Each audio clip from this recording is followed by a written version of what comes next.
Le monde humanitaire. Racontez les vies, les combats et les rêves de celles et ceux qui ont changé le monde humanitaire, quand les voix d'hier éclairent les combats d'aujourd'hui.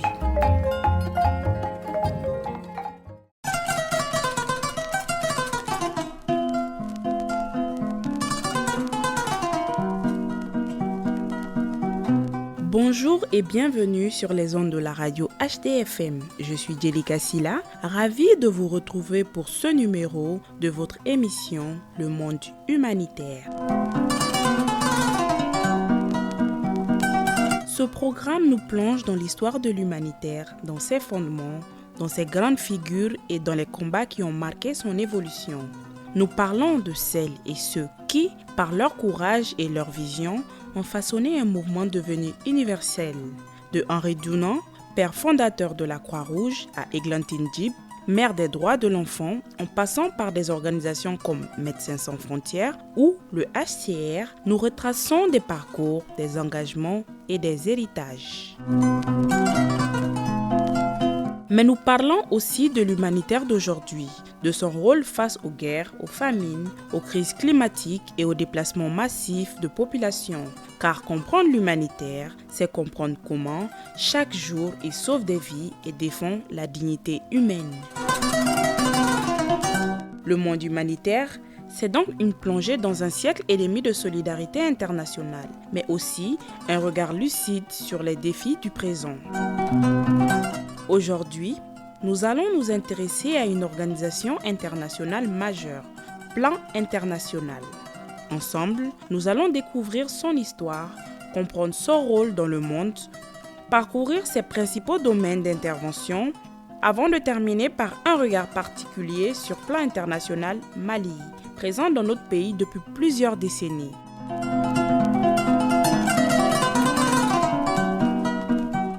Alors, pour bien comprendre ce qu'est Plan International aujourd'hui, il faut d'abord revenir à son point de départ. Alors, voilà comment tout a commencé. L'histoire de Plan International commence en 1937, en pleine guerre civile espagnole. À cette époque, deux Britanniques, John Langdon Davis et Eric Muggeridge, décident d'agir en faveur des enfants touchés par le conflit. L'organisation naît alors sous le nom de Foster Parent Plan for Children in Spain. Son objectif initial est simple mais fort. Venir en aide aux enfants victimes de la guerre, leur permettre de survivre, de grandir et de retrouver un espoir. L'une des grandes innovations de cette organisation à ses débuts est le système de parrainage. Il permet de créer un lien entre un donateur et un enfant soutenu, donnant ainsi un visage humain à la solidarité. Mais avec le temps, l'organisation évolue. Elle ne reste pas uniquement dans la réponse à l'urgence. Peu à peu, elle devient une organisation internationale de développement, puis un acteur humanitaire et de plaidoyer reconnu à l'échelle mondiale. Aujourd'hui, Plan International travaille pour faire avancer les droits des enfants et l'égalité pour les filles. Ainsi, de l'aide aux enfants victimes de la guerre, Plan International est devenu une organisation qui agit sur les causes profondes de l'injustice, de l'exclusion et des inégalités.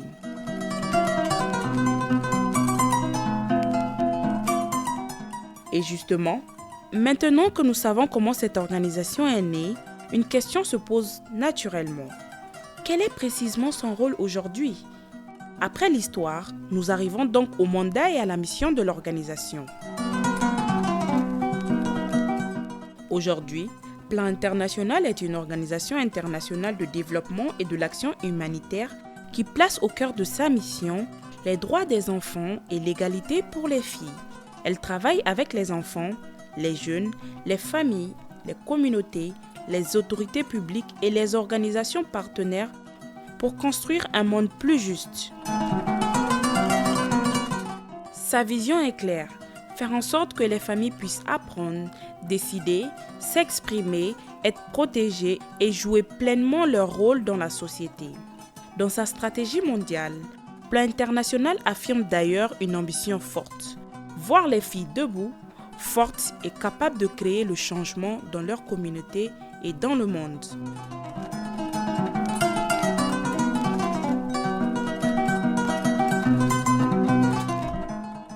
Concrètement, cela veut dire que l'organisation ne se limite pas à apporter une aide ponctuelle, elle agit aussi pour faire évoluer les mentalités, influencer les politiques publiques, renforcer la participation des jeunes et lutter contre les normes sociales qui freinent l'avenir des filles. Nous comprenons donc mieux ici que Plan International n'est pas seulement une ONG de terrain. C'est aussi une organisation qui agit sur les systèmes, sur les lois, sur les comportements et sur les opportunités offertes aux jeunes. Et maintenant que le rôle de l'organisation est plus clair, allons un peu plus loin. De quoi parle-t-on concrètement quand on parle des actions de Plan International ? Là, nous allons parcourir ces grands domaines d'intervention à l'échelle mondiale. Plan International intervient d'abord dans le monde de l'éducation. L'organisation défend une éducation inclusive, sûre et de qualité, notamment pour les filles, y compris dans les contextes de crise où l'école est souvent l'une des premières victimes des conflits ou des catastrophes.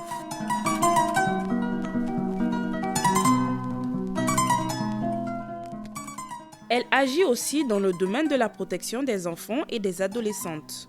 Cela comprend la lutte contre les violences, l'exploitation, les mariages d'enfants, les mutilations génitales féminines et toutes les formes de discrimination ou d'atteinte aux droits.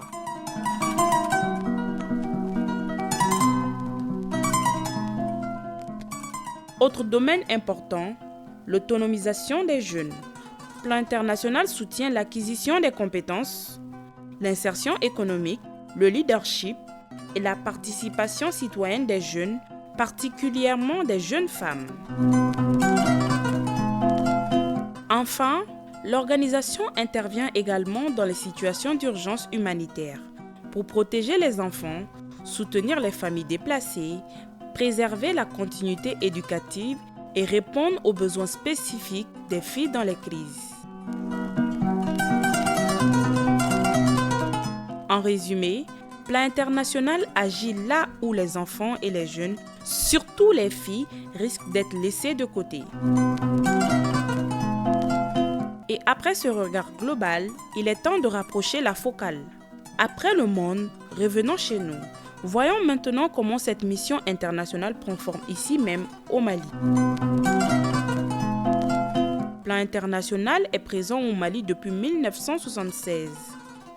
Cela fait donc près de 50 ans de présence dans notre pays, aux côtés des communautés, des enfants, des jeunes et des autorités nationales. Sur sa page officielle, l'organisation indique qu'elle travaille aujourd'hui dans plus de 1000 communautés au Mali, avec une attention particulière portée aux enfants vulnérables et exclus, surtout les filles. Cette présence s'inscrit dans un contexte difficile. Le Mali est confronté à des défis majeurs: insécurité, déplacement de population, pauvreté, fermeture d'écoles, vulnérabilité accrue des filles et fragilisation des services sociaux de base. Dans un tel environnement, l'action de Plan Mali consiste à articuler développement de long terme et réponse humanitaire.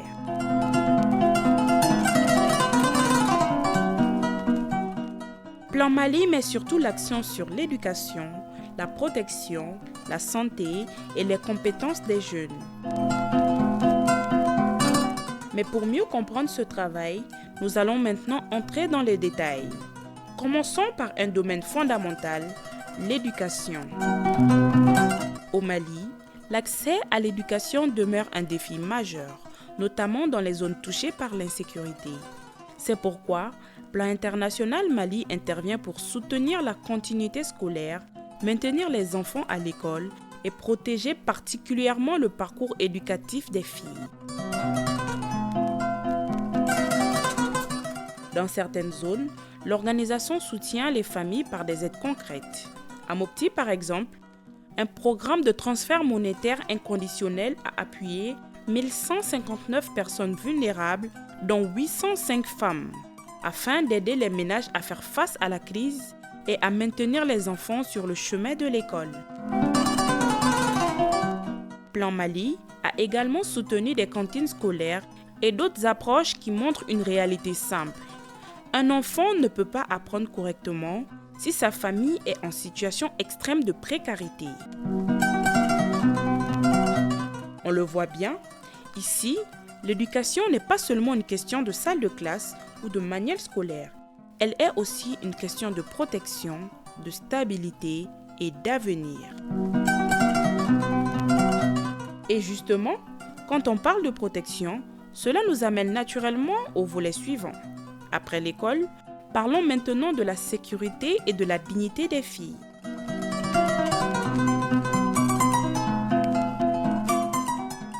Au Mali, la protection des filles est un enjeu majeur.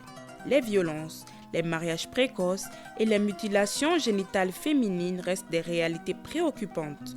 Plan International Mali mène donc un travail de fond pour faire évoluer les normes sociales et renforcer la protection des filles au sein des familles et des communautés. L'organisation rappelle dans ses publications que l'excision reste très répandue au Mali. C'est pourquoi elle mise sur le dialogue communautaire, la sensibilisation, l'implication des jeunes et des leaders locaux, mais aussi sur l'émergence d'alliés au sein même de la société. L'approche est importante, car elle ne consiste pas seulement à dénoncer une pratique. Elle vise à transformer les mentalités, à faire comprendre que protéger les filles, c'est protéger l'avenir de toute la communauté.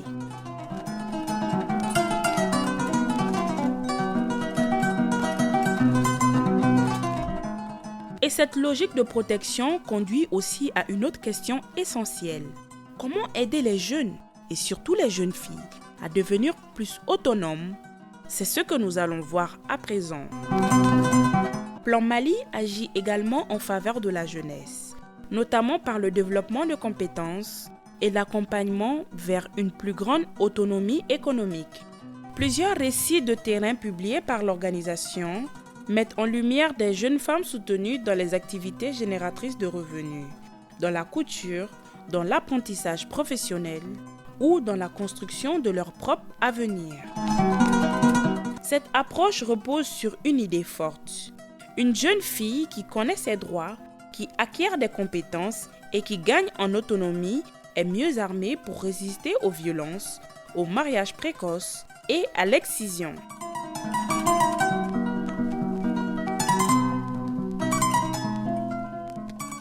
Ici, on voit bien que l'autonomisation économique n'est pas séparée de la protection ou de l'éducation. Tout se tient, tout se complète.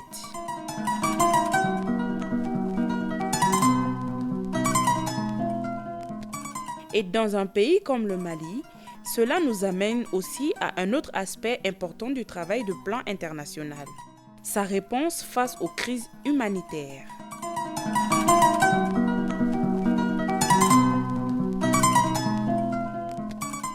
Dans les situations d'urgence, Plan International Mali intervient pour soutenir les familles affectées par les déplacements, la faim ou l'insécurité. L'organisation a publié plusieurs contenus sur ses réponses à la crise alimentaire, sur l'appui apporté aux familles déplacées, ainsi que sur la distribution d'aides monétaires, de semences et d'articles de première nécessité. Dans ces contextes, la réponse humanitaire ne se limite pas à soulager une urgence immédiate. Elle cherche aussi à préserver la dignité des familles, à protéger les enfants, à éviter l'abandon scolaire et à renforcer la résilience des communautés. Et cela montre bien une chose, au Mali, Plan International ne travaille pas seulement pour répondre à l'urgence du jour. Elle agit aussi pour aider les communautés à tenir dans la durée.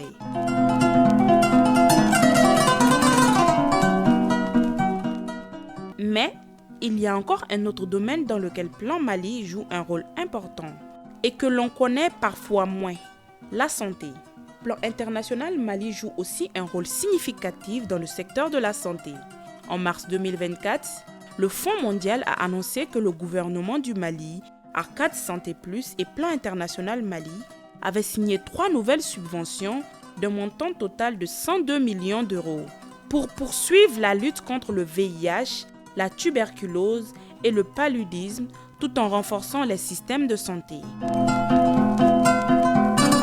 Cela montre que Plan Mali n'est pas seulement un acteur communautaire ou éducatif, c'est aussi un partenaire reconnu dans la mise en œuvre de programmes de santé à grande échelle, en lien avec des institutions nationales et d'autres partenaires. Et à ce stade de notre émission, une conclusion s'impose presque elle-même. Si Plan International est présenté sur autant de fronts, c'est parce que son approche est globale. Alors, avant de conclure, essayons de comprendre ce qui fait sa force. Ce qui rend Plan International importante aujourd'hui, c'est sa capacité à agir à plusieurs niveaux en même temps. L'organisation intervient sur le terrain et au plus près des communautés.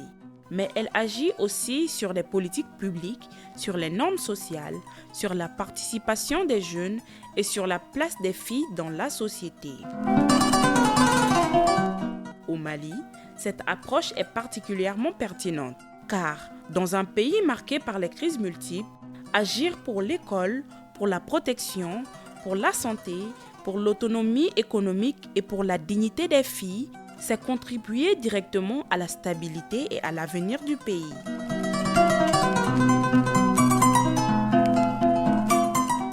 Nous arrivons donc doucement au terme de cette émission et il est temps maintenant de retenir l'essentiel. Voici ce qu'il faut garder en mémoire. En conclusion, que retenir de ce voyage au cœur de Plan International et de Plan International Mali? D'abord, qu'il s'agit d'une organisation née en 1937, dans un contexte de guerre, mais qui a su transformer une réponse humanitaire initiale en un engagement durable pour les droits des enfants et l'égalité des filles.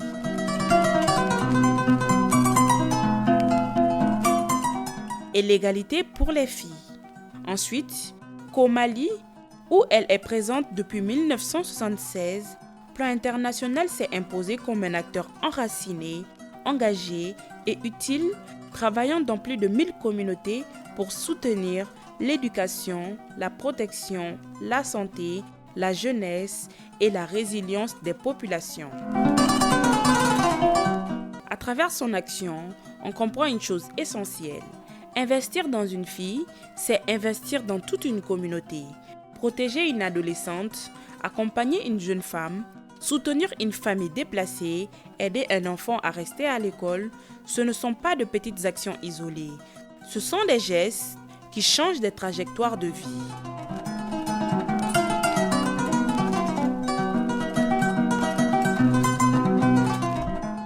Chères auditrices et chers auditeurs, le monde humanitaire nous enseigne toujours la même leçon. Derrière chaque programme, il y a des vies, des visages, des luttes et des espoirs. Et derrière Plan Mali, il y a cette conviction profonde que les filles doivent pouvoir apprendre, grandir, choisir et participer pleinement à la construction du monde de demain. Merci de votre fidèle écoute. On se retrouve très bientôt pour un nouveau numéro de votre émission. D'ici là, prenez soin de vous et des vôtres. Et n'oublions jamais que la solidarité reste l'un des plus beaux visages de l'humanité. C'était Jelika Silla pour le monde humanitaire et la mise en onde est assurée par José Terra. À la semaine prochaine, au revoir.